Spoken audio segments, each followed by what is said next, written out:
TopMedTalk. This is TopMedTalk, the broadcasting arm of EBPOM, Evidence-Based Perioperative Medicine. The EBPOM World Congress is taking place this year between the 7th and the 9th of July at the British Library in London. Check out ebpom.org now. Hello, welcome to TopMedTalk. I'm Andy Cumpstey and I'm here at the annual scientific meeting of the Australian New Zealand College of Anaesthetists and Faculty of Pain Medicine, which is a brilliant meeting, this year being held in the beautiful city of Auckland. But I'm really delighted that today we're doing one of our special perioperative profile series, which many of you listening will know this is a regular series we do on TopMedTalk now every month, where we get to speak to the leading lights in perioperative medicine, from researchers to policymakers to leaders of colleges and presidents. It's one of my favourite series on the podcast. And I'm really delighted that we've got an absolute legend locally here today in Auckland to come speak to us, who won't need much introduction to many of our regular listeners. But Vanessa Beavis, thank you for coming and joining us and sharing your perioperative profile. It's a great pleasure. So Vanessa, you're a staff specialist in Auckland City Hospital. Yeah, I am. You're a former president of the ANZCA Council. Mm-hmm. You've been awarded the second highest honour in the New Zealand honour system, which I think from me in the UK equates to a CBE for your service to anaesthesia. Well, it's a companion of the New Zealand Order of Merit, yeah. And there's so much that I can't wait to start talking about. But first of all, what a beautiful city Auckland really is. I mean, you're lucky to live here. I've only visited for the first time a few days ago, but what a fantastic place we're sitting in. It's awesome. It really is. It's just everything, something for everyone. And how long have you been in Auckland now? I have been in Auckland since I moved from South Africa, so that's 1993. Right. So Since then. So let's start right back in South Africa then. Is that where you grew up? Yeah, that's where I grew up. And how did growing up in South Africa lead you to consider, well, first of all, going to university and a career in medicine? Well, I was at home one evening and everyone was sitting around, and I announced to the family that I thought I'd do nursing. I was about 14 at the time. And my father, who was Austrian extraction, he put the newspaper down just a tiny bit, looked over the top of it and said, "You don't want to do nursing, you want to do medicine." I said, "Okay, Dad."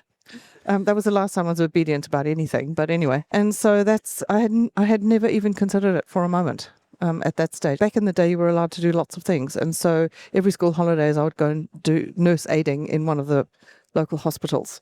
And I absolutely loved it, loved the people, loved the whole thing. And so I thought, right, that's me. And then he said, no, think a bit further. And so, yeah, I did. That's good. What made him say that, do you think? I don't know. He never, he just, I suppose, thought there was more to it than that. Didn't think much of this business. Were either of your parents medical? No. What did they do? My mum in those days was the usual homemaker, as they say, but she did secretarial work and accounting. And my dad had his own business in industrial sewing machines. So he was an engineer. All that stuff. You were one of how many children? You two. I have a younger brother, yeah. One of the things my father did, he was very good with his hands. And so he got into clocks and old-fashioned watches and all that kind of stuff. So our house always had a number of grandfather clocks and various other clocks that chimed, that people had asked him to fix or whatever, and they were all set at slightly different times so that he could hear that they were chiming properly. This was day and night. So clearly very practical with his hand, but I mean, was that one of the things you were always interested in as a child? Then were you arty, music, sports? Oh, I'd like to do things with my hands. So, the usual embroidery, decoupage, all that kind of arty stuff. I loved doing all of that. My mother was good at that, and grandmother as well. So there's heaps of that. So you listened to your dad's advice. I did. You decided you were going to go for medicine, not nursing. Yeah. And how did that all pan out? Well, it was just terrific. I mean, when I applied for medical school, it was back in the day. Obviously, things have changed and very, very different. But they put everybody's marks on the bell curve and they drew a line on it. And if you were in the top, 2 to 3%, that was sort of entry-level stuff. There were no interviews at that stage of the game. And I was very fortunate. I got a place in both Cape Town and in Wits. How that happened, I honestly have no idea, because really my marks were not that fantastic. But anyway, somehow. And the interesting thing at that time was that there was a quota, but it was a maximum quota, not a minimum quota. No more than 10% of your class. No more than 10%. No more than 10% of all of you put together. But I think they must have loosened the rules a bit, because there certainly were more than that. So I went to Wits. I didn't go to Cape Town. in Right. the end. Mm. And then, sorry, forgive my ignorance, but how long is medical school in Wits? 7 years. So Right. it's those, they had just sort of changed it to do the 6+1 as opposed to 5+2. So as a house surgeon. So yeah. And So did you come straight out of that and think anesthesia is for No. me? Or no, okay. No, I didn't. I was terrified of anesthesia. Absolutely terrified. Interesting. Yeah, and you had to do, when you were a medical student, you had to do 440 anesthetics. You had to do them. Can you imagine that now? As a medical student? As a medical student, yeah. Wow. And so you got to do that when you were sort of in your fifth or sixth year. And you had to do it because, my male colleagues, they all had to go to the army afterwards, and they may have been sent up to the border and would have been required to give an anesthetic in an emergency. So everybody had to do it. I just saw enough to be absolutely terrified. I thought, no, nah, I couldn't do that. And so I then went off, and I liked obstetrics and gynae, and so I started life training actually doing obstetrics and gynae. Then I sort of realised, this is a bit in the middle of the night, carry on. Little did I know. But anyway, and I also had 2 small children at that time, or 1, I think, at that time. And so I went into general practice, and I went to a small town solo practice. And again, in those days, you used to do your own on-call. There was no A&E type of thing. There was the local hospital if you were really in dire straits. And then I had my second child, and I had organised a locum, but unfortunately the locum couldn't make it at the last minute. And so fortunately she was born on a long weekend. So so I had her on Thursday, and on Monday morning there I was at work with the baby in the carrot cot thing. Gosh. And of course, I know.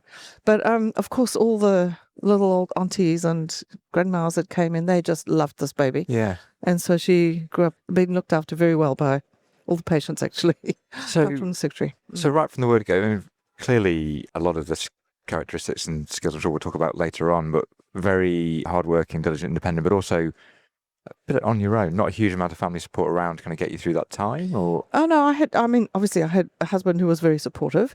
I had another child also. But I lived quite a long way away from my parents, and they in fact moved towns in the middle of it. So yeah, so I mean there was people around. One of the as the baby got a bit bigger and sort of roaring around and couldn't be put in one place and stay there, then she went to one of the grannies for a little while, and yeah. No, it was all good. I had lots of help, but nevertheless, you still are responsible, aren't you? yeah, You absolutely. can't just say, "Oh well, Grandma will look after you forever." So next there you 20 are, years. young children, running your own general practice. Yeah. What made the transition? What led you from that into, well, was it the move to New Zealand first, or was it the change to anesthesia No. first? And I trained in anesthesia as well in South Africa. I loved it. Absolutely adored general practice. I've got, as you notice, a chatting habit, so I love talking to people. And getting involved in the whole thing, and being in a small town, which was where the practice was. I was the only female GP for 100 kilometres, kind of a thing. And so I had a very big practice, because you tend to find that your patient demographic is very similar to the age and demographic that you are. So I had lots of mums and children and all of that. I also was able to do my own obstetrics. So that was really nice, continuity of care thing. And then I had a bad experience. What happened was, as I said, you have to do all your own calls. And then after about 3 years or so, another female GP moved into the area, and that was just life-changing. And so we shared each other's on call. So you do Monday, Wednesday, Friday, Saturday, Sunday, and the next week you do Tuesday, Thursday. And so that was fabulous, and we looked after each other's patients. But one family, it was a Sunday afternoon, and I wasn't on call. And one family, I had delivered both children, and I loved these little kids. And they used to give me a big hug every time they came in and that sort of thing. Anyway, the mum phoned and said, the child's a little bit mislook. So it's just not quite right. An 18-month-old baby at that time. And I said, have you tried the person who's on call? No, they haven't tried them yet. And the child's really it's not really sick. It's just not quite right. So I said, well, have you given anything? No. I said, well, give some Panadol, or Panado we called it. Give a bit of Panadol. And if it doesn't come right, call me back. And I never heard anything until 3 o'clock in the morning, when I got a call from the hospital. And of course, it's a familiar story. You most probably know what the story was. It was meningitis. And intellectually, I know this is not my fault, but emotionally, I really felt that, and I thought, nah, don't think I can do this for another 30 years, and face this again and again, and have to know that somehow I could maybe have saved. I couldn't and didn't. Yeah. So that meant for me, okay, think about this a little bit. And so I then decided, well, anesthesia, I was always terrified of it, but I also like physiology and pharmacology, and I like working with, I sort of thought you'd see a whole different range of specialties, surgeons, etc., surgical specialties, and I thought I'd give it a crack. And I also thought I won't have to develop such a strong relationship with patients at that time. And so I thought that would probably suit. Also, it meant I could, when you go home, you go home. That's it.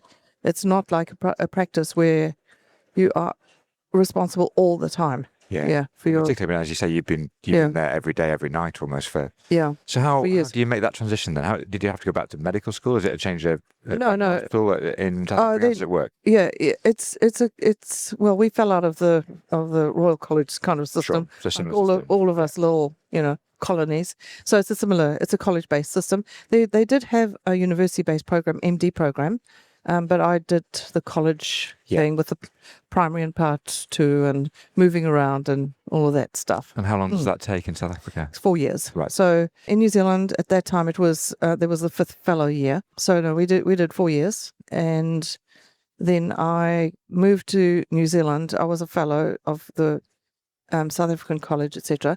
And I moved to New Zealand, and I'd done about 8 or 9 months or something of ICU at the end of it. And so when I first came over, I did a fellowship in intensive care. And you moved straight over to Auckland? Or? Yep. Yeah. So what triggered that move then? Well, I think a lot of reasons, but I think once your personal safety is so threatened, I thought, no, that's not good for kids, I guess the thing that really triggered it was my daughter was going to kindy, as they all do, and they were going into the city. They were all going on a bus, very exciting, going into the city to see some stage play, one of the Hans Christian Andersen things. Anyway, but there was a lot of violence at that time, and so the kids were all had to do a little drill because they were escorted by the army, So if you want to, if we say down, you have to get under the seat, and the kids had to practice that. Wow. And I thought, what the hell? No, we're not living like that. And, couldn't see any way of it getting any better in the near future. So we thought, right, let's go while we still can. Knowing that for us, the people in South Africa who are well trained and all of that kind of stuff, they have a wonderful life. It's not a terrible place. It's a lovely, lovely place, especially if you've got money. But I didn't think it was the best place to bring up kids, and I didn't know what was going to happen. And I thought, we will be fine wherever, but the kids, I don't know if they will. So I moved. Happy days. And then in Auckland, what was your, there were going to be lots of passions. What was your first passion when you started here? And I know we're going to talk through lots of these, but what really caught your attention when you first moved? What was your ambition to kind of get involved with straight away? Well, even though it's the same sort of training system, it's a fellowship and primary and part 2 and all the rest of it. So it's very, very, very, very similar. It's all English speaking. But nevertheless, there's a slightly different focus on things. The acronyms are all different for a start. You do have to learn a new way of working and just the housekeeping things. So it takes longer than you think, actually, to do that, even though, it seems like it's the same. It's not really the same. And anyone who's worked in a different place that they've trained from, will have experienced that. Relate to that. Yeah. So then I went to the anesthetic department, and it was fantastic in the older hospital. And I looked around, and everyone was a fellow, of course. And I just loved it. I thought these are really smart people, and I just wanted to be part of that community. It was just amazing. I was, trying to establish myself as a new consultant, and I'm always honestly, I'm such a control freak. I started doing the roster, and the person who handed it over to me gave me all these lists and who likes this and who likes that, etc. with 2 Panadol. So here you go, it's the roster. It was fun though, because one thing you learn a lot about the roster is you learn about people, and you get to know who works well with this one and doesn't work well with that one. And I quite like to try and match them all up so that everyone was going to have a nice day. So I did that for a while. And then the head of the department at that time, I became the deputy, and it sort of started because there was some, jobs going around, as there always are. And we had just had a health and safety inspection. Health and safety, who cares about health and safety, especially 20 years ago? Jeez. Anyway, so there were about 40 recommendations because we felt it absolutely miserably. And he said, Vanessa, here you go. can you sort this out? And I thought, oh, okay, all right. And that's why I always get the thing of, if you get asked to do something, don't say no, say yes. And then if you don't like it, then ditch it later on. But it provides you with a whole lot of opportunities. So anyway, so I thought, okay, well, I'll look at this. And then one of the things was what to do with needle sticks. And I thought, oh, that's easy. I'll just change the consent form so that if you get a needle stick that you can, take blood for all the various evil humours that might befall you if you catch something. Anyway, well, that took 18 months. But I mean, to make change a sentence on the consent form. But in fact, that change on the consent form, once I'd finally worked through every committee known to man and a few others that were formed in the meantime, that sentence stayed on that consent form until they revised it just 2 years ago. So that was over 20 years that thing was in place. It was amazing. Yeah. But anyway, so I learned lots of skills while I was doing that, how to navigate the hierarchy and collaborate with people and all those things that you do when you want to get your way. But I suppose that's when it started. Then I realized I was quite persistent because I wasn't going to give up, despite quite significant pushback from people who thought it wasn't necessary. So you're clearly not afraid of a challenge, and you clearly find the rewards important. Was that what led you to apply for the college council? No, again, it was the head of department. And what he said was, Vanessa, as deputy head of department, you meet a lot of people as an examiner who would be helpful and, provide that network. And so I thought, okay, I'll apply for that thing. And I remember you had to get a whole lot of references to do this. And people were saying, God, why do you want to do that? That's such a lot of work. And why don't you do something else like the National Committee?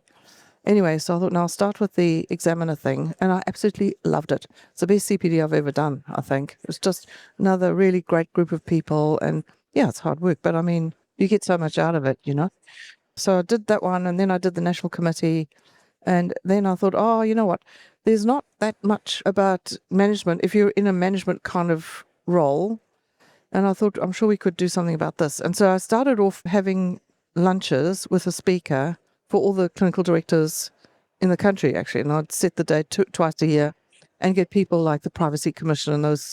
Fortunately, I had a few connections to do all of that. And I also started the management SIG. It used to be called Anesthetist in Management, AIM, and then it got changed to Leadership and Management. And so I started that one because I thought that was a gap, and that's still going. And then, council later on. And then president. And then president, yes, eventually. Eventually. Well, as you go through the thing. So go on. So I'm fascinated by this because the last few days at this meeting alone, I've heard various people talk about how they were tapped on the shoulder for that, or they fell into the right place for this, or you don't just fall into being the president of a national college. No, I think it's probably a good idea not to start out thinking that you're going to be the president of the college. This is not a given, and it's a lot of work as well. I suppose, and it depends who's on council at the time and whether they think you can do it and all of that sort of thing. But around about that time, I also, when was it? In 2004, that's when the POM thing started for me. And I became president in 2020 and on college council in 2012, I think it was. So all that was going in parallel. So the one was the whole college thing. I just loved the college. I still love the college. Everything about it's just amazing. I just love it. The people are just phenomenal. The staff are fantastic. It's so different from a hospital thing where if you want to do something, someone will say, oh, yeah, I'll do that, or I'll take it, or whatever. And so off it goes. So I'm going to come back to the POM bit in a second, but I want to focus on the presidency first because that came at a really unique time, didn't it? It really did, yeah. So go on, talk us through that process. It was so funny because I'd just been in Adelaide, actually, coming back from the summit, one of Guy Ludbrook's summits. And we were walking down to the Ra, and I saw this thing saying fever clinic on like a sandwich board outside the hospital.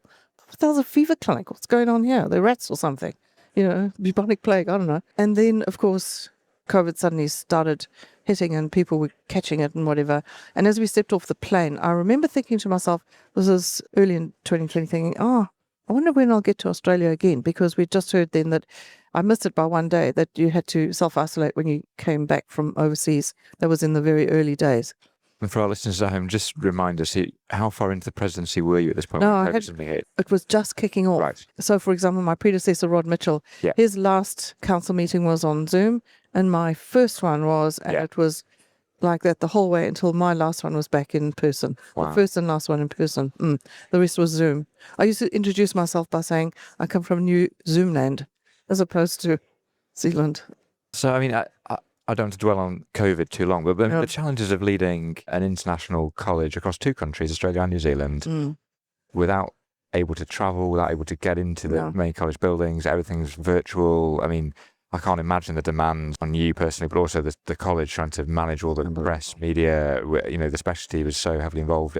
Just talk us through some of your highlights from that and some of your challenges from that. I did manage to get to Australia twice, actually. Once the ASM, which was cancelled the first time around, was in Melbourne. There was just that sort of golden gap when we were allowed to travel, and I was able to come across for that. So what we did with those college ceremonies, those times, we had it in each state had their own, which, was kind of good but sad, if you know what I mean. Everyone felt the loss, really. Anyway, it was... What became very, very obvious was that core business is training and getting people through the pathway. That was the number one thing we had to do. We had to do that, or otherwise we were going to fail. And so we had to work out how we were going to do the exams, how we were going to get people to do the exams, still have a robust enough sort of exam system that got people through so that no one would roll their eyes and say, oh, class of 2020, no good, they just got given it. And then there was all the changing health orders all the time, and it'll be different in each state. I mean, one time South Australia were going to close their borders. They gave 2 days notice or 24-hour notice, I think. So they were closing it in 24 hours. And our candidates, we had 3 final candidates who needed to get to Sydney, which is where the exams were. We managed somehow to get all the permissions to allow them to go and to return. Then we ran into a snag when they got to Sydney because South Australia had COVID, but at that time Sydney didn't. And so then where they were going to sit the exam, no one wanted, these plague-ridden people in their hospital. So there was all sorts of negotiations, and it pulled a lot on personal relationships. And so to be able to pick up the phone and say, now listen here, just sort it out kind of a thing. But it was the whole college pulled as one. I mean, we had the Director of Education and Research taking the exam papers to himself, to the hospitals, to the SOTs in Melbourne hospitals so that the trainees could do their writtens. Unbelievable. I mean, in our hospital, they were okay for our trainees to go into the hospital, come on the grounds, but they didn't want anybody from any other hospital. So we sort of had to smuggle them through into the library where they were sitting at. They were never going anywhere near the hospital, but it was on hospital grounds. We had to do that to get the country to be able to sit the exams. So it was all changing and all over the place. And then the other thing, so there was training and education. And the other thing we had to do, people were looking to us for guidance, because one of the worst things in those situations is the uncertainty. People didn't know what to do. And there's all this conflicting information and diametrically opposite information from very well respected organizations. So what are you going to do? Which one are you going to pick, And so we decided, okay, we pick one and just go with that. And if it becomes obvious it should be something else, we'll change. But otherwise, don't chop and change, because that just does people's heads in. And so you just got to just provide some kind of certainty, and then everyone can make a plan around it. But if you don't do that, you're dead meat. So we did a lot of work with the other colleges, intensive care mainly, also ED, and that little group that would give guidance. And we then, again, our fellows, just amazing, put together the PPE guidance, because I don't know if you remember, A, we didn't have it, B, we were told we didn't need it when we knew we did. Some people thought everyone should be wearing pepper suits 24/7. And so, you had this kind of conflict going on. So we produced this document, a prof doc, and we provided training videos for people to learn how to don and doff and intubate and all that stuff with all this carry-on. And those were the most clicked on things, used all over the place. So those were the things which we did to get it through. Incredibly inspirational leadership. I only hear people talking positively about that period around, so really well done. But I think it says a lot about both how you value others, but also your pursuit of excellence and, really wanting the best and high standards. And I guess that's a good segue into the perioperative medicine pathway. So let's talk about that for a little bit. So there are international listeners that may not be familiar with that. Why don't you set the scene? Talk about what your role in that is here in the college and how that's progressed over the time. Yes. Okay, I'll just start back from, back in the day when the dinosaurs roamed the earth in 2004. The then president was Professor Michael Cousins. When he became president, he did kind of a SWOT analysis of the college, and he set up 10 task forces. And one of them was called Perioperative Medicine. So there were 10 of us on that group, and I was one of them. And I got the phone call when I was in theatre, in the private actually, and someone who was, I thought, pretending to be the president of the college said, I want you to be on this task force. So you can imagine there was a slightly less than professional response when he said, g'day. Anyway, we sort of managed to navigate that. And so two things, we had to come up with a definition of what it is, and then secondly, should anesthetists be involved in it? So it took us a year to get the definition, if you can believe that. Now it seems ridiculous, so obvious. And we surveyed everybody and should we do it or whatever. And everyone thought it was a great idea so long as someone else was going to do it. So yeah, went on from there. I thought it was a bit, you can't force this kind of thing on people. People have to want to do it. Just because you think, you can't command people to be interested in it or tell them it's a good idea, have to want it. So we sort of got a little bit stalled, but I thought, okay, well, how are we going to do this then? Let's start a special interest group. So another special interest group. And it was interesting. So when we did that, we convened a meeting. This was about 2011 or 12 or so. And we had just under 100 registrants, and we had no sponsorship whatsoever because nobody thought it was of any value at all from that point of view. And how things have changed. Now, there's 500 people. It's multidisciplinary. Attend the meeting. There's close to 900 members of the SIG. So it's a grassroots kind of a thing. But alongside that, there was all the research and stuff that was coming through that said, hey, we're absolutely terrific in the theatre, but, our patients are really not doing well afterwards. So let's try and fix that sort of thing. So we then embarked on the major multidisciplinary collaboration with the other colleges because, first of all, nobody owns a perioperative space. No one. No matter who they think they are, they don't. And not one craft group has got the full skill set to do everything from woe to go for those patients. We decided to do the heavy lifting and invest heavily in it from a financial point of view. It's really, of course, very costly to start this kind of thing and to do it. And we had to do two things. And one was sort of reskilling, really, as doctors, especially as you go on, you become very narrow in your scope and your thinking and stuff. So people had to relearn how to do all of that. And so we got our qualification going. It's going incredibly well. And honestly, I can't thank Joel Simons in particular, but Shaw McManus and others for doing that. Just amazing people, really. And the other thing was to embed it in hospitals and in the community because of the obvious benefits.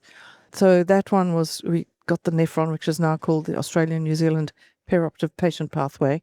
Anyway, the NEPHRON.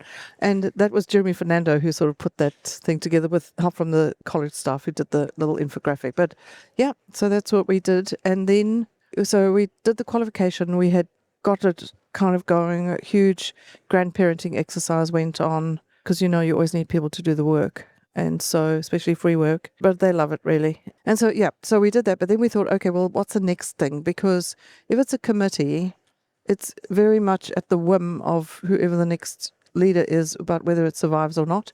It wasn't quite really at the faculty stage, but it certainly is at a chapter stage, which is, I thought, what's this, a group of monks or something, or bikies? But anyway, a chapter was what was decided as what it was going to be called collectively. And so now we've launched the chapter, just about to have a general manager for POM. We've got two amazing people who are running everything, basically all spreadsheets. But a huge effort has been made now to really solidify it. We've got a director of professional affairs to support on the side. So it's great. We've got, in terms of grandparented people, we've got just about 800 grandparented ones.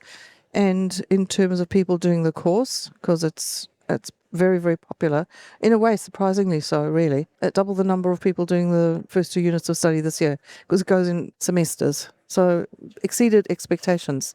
38 clinical immersion sites. Yeah, we're really pleased. And you still have a very important role in the college? Well, now I'm Executive Director of Professional Affairs. So that's a paid role in the college. And the reason it's paid is because it's time critical, usually, that kind of stuff. And so you can order someone to do it if they're your employee, but you can't if they're volunteers. So, yeah. So we are there to support the fellows, to take the work away from the volunteer fellows, actually, to help with that. I think it's already come through loud and clear, and you're clearly still passionate about training, developing, bringing on the next generation. Yeah, 100%. So what's next? What's next? Oh, I don't know. I want to see it all properly sorted and well embedded. I'm really hoping that in due course it will become a faculty. I don't think it will become its own separate specialty. I don't think we should want it to be its own separate specialty. The reason I like it is that everyone can still work beautifully in their silos of excellence, so long as there are big wide bridges with no tolls and trolls and that kind of thing stopping the movement. Because if you say, oh no, let's just break down the silos, well, you just get sludge at the bottom of the heap. I want that. I want everyone to be at the top of their game. And to finish, I've got to ask, what's it like collecting the gong, the companion of the New Zealand Order of Merit? How does that work over here, and what's it like actually going through the process? It was unbelievable. I got the email from the Department of Prime Minister and Cabinet. I thought it was spam. I just about deleted it. Because, would you accept this award? I thought, oh yeah, here comes the Nigerian bank account or something underneath it, So I nearly pressed delete. And then I was completely gobsmacked. I mean, for once, I was actually silenced. I thought, this can't be true. This cannot be true. Is this really happening? Anyway, so of course I'd love to accept it. Thank you very much. But again, yes, it's for leading through COVID and all that, but there were so many people. It wasn't my work. It was everybody else's work. I just had my name on the bits of paper, but it was amazing. Such an honor. Yeah. Brilliant. Yeah, well, thank you. I mean, so this is, 4 days now for this meeting. I think it's no exaggeration to say I've seen 20, 30, 40 slides this meeting of people talking here and putting up, a thank you slide at the end of their talk with their list of mentors. And your name has been on every single one of those slides, without exception. Oh, so I think that really does speak wonders. I mean, there's lots of other names on those slides, but those names are varied. But yours has been consistent on every one. So they're very kind. I think very kind and generous of them. Well, it speaks a lot. But thank you very much for all you've done for them, all you've done for our specialty, and most importantly, for coming and sharing your perioperative profile here on TopMedTalk. Well, thank you very much. So, as always, you can hear this episode and all the other episodes on our website. You'll find us on all your main podcast services of choice. You'll find us on social media. If you do find us on there, please do hit like, hit subscribe. It really makes a difference. And of course, thank you to our fantastic sponsors that keep us free and open access around the world. And this year, that's BD Advanced Patient Monitoring and GE Healthcare. Cheers. TopMedTalk.